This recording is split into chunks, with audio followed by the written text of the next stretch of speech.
भटनागर साहब ने एनडीआरएफ की स्थापना की 2004 में। सर आपका बहुत स्वागत है। अब जो तस्वीरें अभी हमारे रिपोर्टर्स दिखा रहे थे, हमारे कैमरामैन दिखा रहे थे, वही सवाल मेरा भी आपसे, अब आने वाले 4-6 घंटे कैसे होने वाले हैं? देखिए ऐसा है कि आपने बहुत अच्छा सवाल पूछा है। एक्चुअली ये जो है जितना भी अरेंजमेंट वगैरह प्री अरेंजमेंट कहलाता है।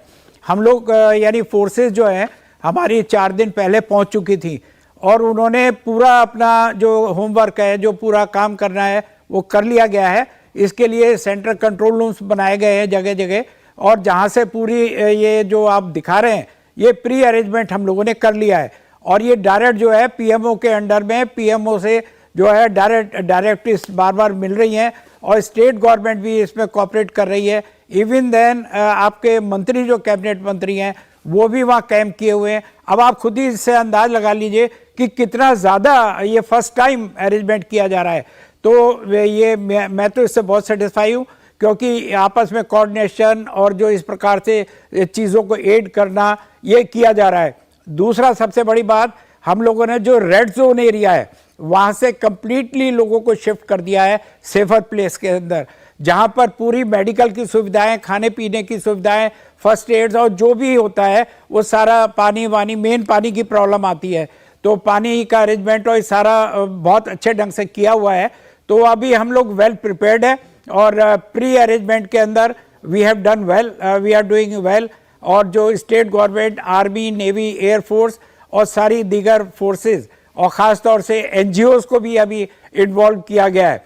और ख़ास तौर से उड़ीसा के अंदर और आपके जो यहाँ पर आपके हैं गुजरात के अंदर कुछ ऐसी इन्होंने जो फोर्सेस, जो लोकल लोगों का ऑर्गेनाइजेशन बनाया है वो भी हेल्प कर रहा है। सबसे बड़ी बात यह, हमने मैन पावर के अलावा भी जो जानवर हैं उनको, उनके लिए भी शेल्टर होम में रखने की व्यवस्था की है, उनको भी नुकसान ना पहुँचे इसका भी हम लोग इंश्योर कर रहे हैं।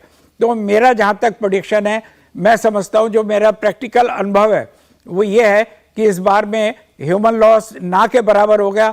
कोई नेग्लिजेंसी से कोई अगर लॉस हो गया तो वो उसका इंडिविजुअल की जिम्मेदारी होगी। अदरवाइज हमारी तरफ से यानी फोर्सेस की तरफ से, एनडीआरएफ की तरफ से और जो कंट्रोल रूम्स की तरफ से जो दिशा निर्देश दिए गए हैं, जो उन पर पालन हो रहा है, उसके लिए हम लोग गारंटी देते हैं कि लोगों को कोई नुकसान नहीं होगा और सेफली ये हमारा ऑपरेशन सक्सेस होगा।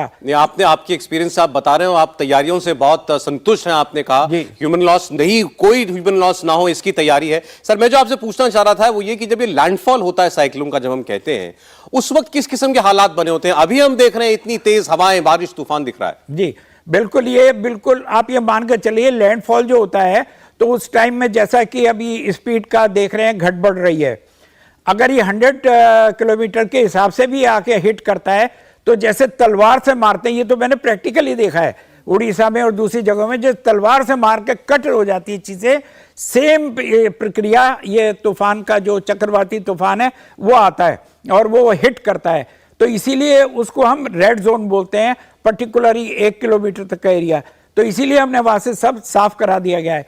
लेकिन वहाँ जो होल्डिंग्स है, जो ये कच्ची झोपड़ी हैं, कई लोग दुकान बना देते हैं जिस पे टी शेड होता है, तो ये सब उसके साथ उड़ के जाते हैं और तलवार का काम करते हैं और लोगों को डैमेज करते हैं। तो इसीलिए इवैक्यूएट किया गया है। बाकी ऐसी कोई घबराने की बात नहीं, बहुत उम्दा किस्म की तैयारी है और इसमें सारी जो सेंट्रल गवर्नमेंट से लेके स्टेट गवर्नमेंट की सारी मशीनरीज और जितना हायर की है, और ख़ास तौर से हमारे एनडीएमए के चेयरमैन हैं मोदी जी, और इन्होंने पहली बार पर्सनली मॉनिटर करके 24/7 लेवल पे ये इस चीज़ को पर्सनली मॉनिटर कर रहे हैं। और साथ ही इन्होंने कैबिनेट मिनिस्टर्स को भेजा, ये बहुत बड़ी बात है। और काफ़ी जो राहत सामग्री वगैरह है, जो फंडिंग्स है, उसके ऊपर भी पूरा ध्यान दिया जा रहा है, जो हमें ताकत देता है, शक्ति देता है। और हमारी फोर्सों का पूरा ख्याल किया जा रहा है। हमारी फोर्स के जवान भी अपनी परवाह ना करके पब्लिक के लिए, जान माल बचाने के लिए लगे हुए हैं और लोगों को पूरा राहत देने की कोशिश कर रहे हैं। जी। भटनागर साहब, आप तो आपका पूरा करियर जो है डिजास्टर मैनेजमेंट तंत्र हमारे देश का, उसके साथ आप जुड़े रहे, एनडीआरएफ जैसी संस्था की आपने उसको बनाया है। आपने कहा प्रधानमंत्री इसको खुद मॉनिटर कर रहे हैं, क्या आप फर्क देखते हैं पिछले कुछ वर्षों के अंदर हमारी तैयारी और फोकस में ऐसी प्राकृतिक आपदाओं से निपटने के लिए? जी, अब जैसे उड़ीसा में हमने देखा था सुपर साइक्लोन, वहां इतना डैमेज हुआ था, सबसे ज्यादा आदमी भी मरे थे, जानवर भी मरे थे, मकान प्रॉपर्टी डैमेज हुई थी लेट 90s में। जी। लेकिन अभी नहीं है ऐसा। अभी क्या है, अभी तो इतना बढ़िया अरेंजमेंट है कि मैं खुद जो हम लोगों ने मेहनत करी है, जब तक हम नौकरी में थे बहुत मेहनत करी है, और उसके बाद हमारी जो नेक्स्ट जनरेशन है जो अभी चल रही है, day night they are doing their job best. और आज की तारीख में जो है एनडीआरएफ अपने आप में एक बहुत सक्षम फोर्स है, जो इंडिया में नहीं विदेशों में भी जाके और झंडा गाड़ के आ रही है, जो हमारे बहुत बड़ा अचीवमेंट है हमारे पीएमओ का और हमारे सारे स्टेट गवर्नमेंट्स का और सभी लोगों का, जो फोर्सों का, नॉट अकेली एनडीआरएफ, एसडीआरएफ भी, और आपका नेवी, आर्मी, ये भी अपने तन मन धन से लगे हुए हैं और बहुत ज़्यादा काम हो रहा है। तो अभी हम समझते हैं कि आपको जैसा आपने सवाल किया है तो उसके लिहाज से बहुत फर्क है, क्योंकि हमारे अंदर कैपेसिटी बिल्डिंग, हमारी कैपेसिटी, हमारी टेक्नोलॉजी, हमारा काम करने का ढंग सब लेटेस्ट हो गया है।